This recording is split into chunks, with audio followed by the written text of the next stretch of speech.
नमस्कार, कशा आहात? आज आपला नवरात्रीचा चौथी माळ म्हणजे उपासाचा आपला चौथा दिवस आहे. 3 दिवस आपण वरईचं बघितलं.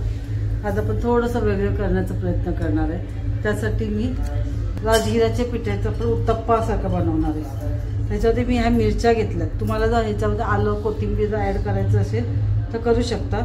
मी काय ते खात नाही म्हणून मी नाही करत. ते ह्याच्या मी मिरच्या घेतल्यात 5 छोट्या आहेत आणि 2 तुकडे करून घेतलेले आहेत. ह्याचं थोडंसं आपण जाडसर मिक्सरला करून घेणार आहोत. मिरच्या बारीक करून घेतल्यात. थोडंसं असं जाडसरच केलेलं आहे आपण. तर ह्याच्यामध्ये काढून घेऊया आपण. एक छोटा गाजर किसून घेतलेला आहे.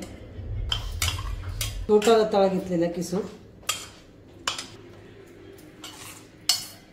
चवीपुरतं मीठ घेतलंय. छोटा 1 चमचा दही घेतलंय. आपण दही घेतले म्हणून थोडीशी नावाला आपण याच्यामध्ये साखर घेणार आहोत. तर जिरं, मोठी वाटी 1 राजगिराचं पीठ घेतलंय. जशी माणसं असेल ना तसं पीठ घ्या तुम्ही. कमी जास्त होऊ शकतं आपल्याकडून. त्याला व्यवस्थित फेटून घेणार आहोत आपण. पूर्ण मिक्स करून घ्यायचं याला. हळूहळू आधी असंच आपण मिक्स करून घेऊया. थोडं थोडं पीठ घेऊन पाणी घेऊन आपण पीठ व्यवस्थित घालून घेणार आहोत.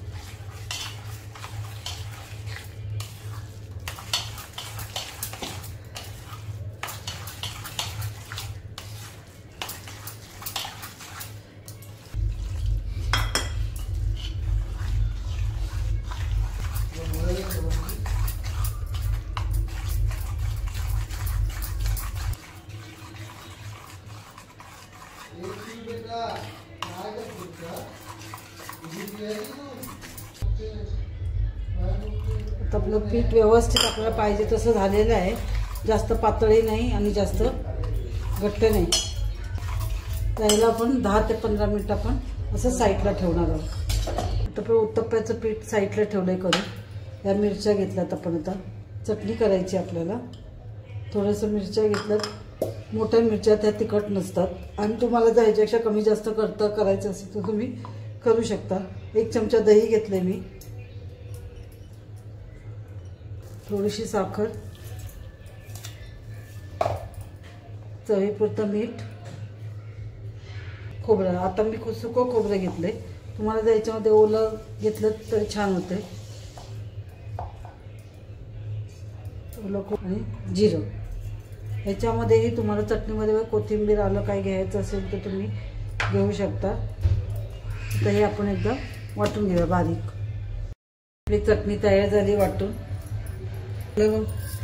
उत्तप्पाचं पीठही छान आलेलं आहे वरती. आपण 10 ते 15 मिनिट आपण साईडला ठेवलं होतं.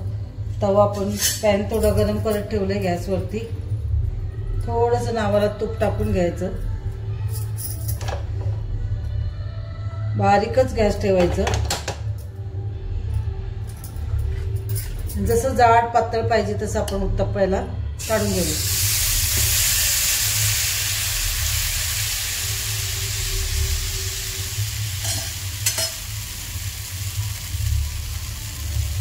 वरूनही आपण टाकून घ्यायचं.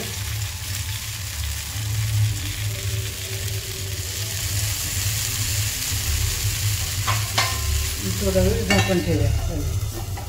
झाकण लगेच काढायचं आहे आपण. फक्त थोडा वेळ झाकण.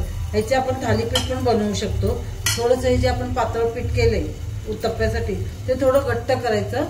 म्हणजे सेम प्रोसेस म्हणजे जसं आपण आता तेच आपण थालीपीठमध्ये करू शकतो. आपण झाकण काढून साईडला ठेवायचं. साईडला काढल्यानंतर लगेच उलटायचं नाही. थोडीशी हवा आपण जाऊन द्यायची याची. तर अलगद त्याच्याने आपण काढून घ्यायचं आहे. त्याला उलटी करायची. राजगिऱ्याचं पीठ थोडंसं नरम असतं त्यामुळे आपले हे नरम होतात उत्तप्पे.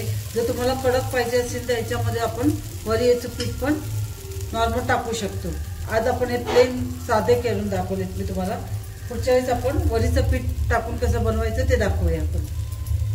आता आपण हे उलटी करून घेतले. ह्याला 5 मिनिटासाठी आपण थोडा वेळ असं ठेवलं, म्हणजे खालूनही ते व्यवस्थित शिजून निघेल. थोडंसं पाहिजे असेल तर वरून तूप टाकून घेऊया.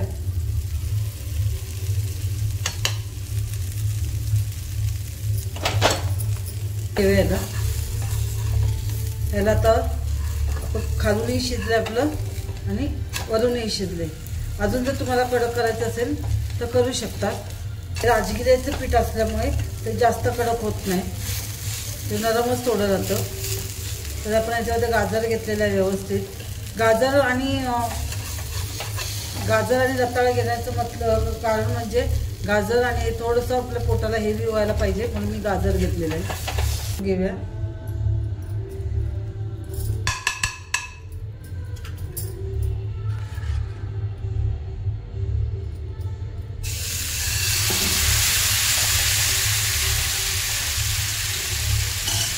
तर पहिल्यासारखं वापरता टाकून थोडा वेळ झाकण ठेवणार आहोत. गॅस बारीकच ठेवायचा आहे.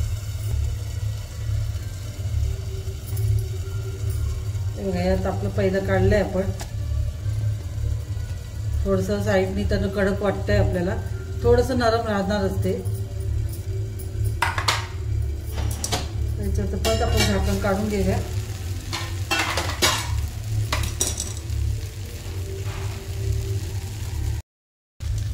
आता आपण खालून व्यवस्थित कडक झालेलं आहे.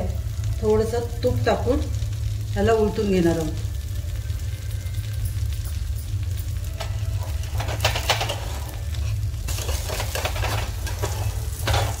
त्याला आपण साधारण थोडंसं चिकटतं म्हणून खालून व्यवस्थित आपलं फ्राय झालेलं आहे. जर आपण वरून व्यवस्थित फ्राय झालेलं आहे तर खालून आपल्याला थोडंसं त्याला शिजवून द्यायचं आहे. बघा मस्त असे छान होत आहेत. तर आपण असं एक एक करून घेऊया. आणि तुम्हाला जर माझी रेसिपी आवडली असेल तर आपल्या चॅनलला लाईक, शेअर आणि सबस्क्राईब करायला विसरू नका. थँक्यू. हे आपले गरमागरम उत्तप्पे तयार. थोडे नरम होतात. ह्याच्यामध्ये तुम्हाला माशी सांगितलं, ह्याच्यामध्ये तुम्हाला कडक पाहिजे असेल तर वरीचं पीठही तुम्ही मिक्स करू शकता. आता हे आपले पराठे. तुम्हाला कशी वाटली माझी रेसिपी? साधी सोपी उपासाला. चला तर आता आपण खायला बसूया. तुम्ही पण चला माझ्यासोबत.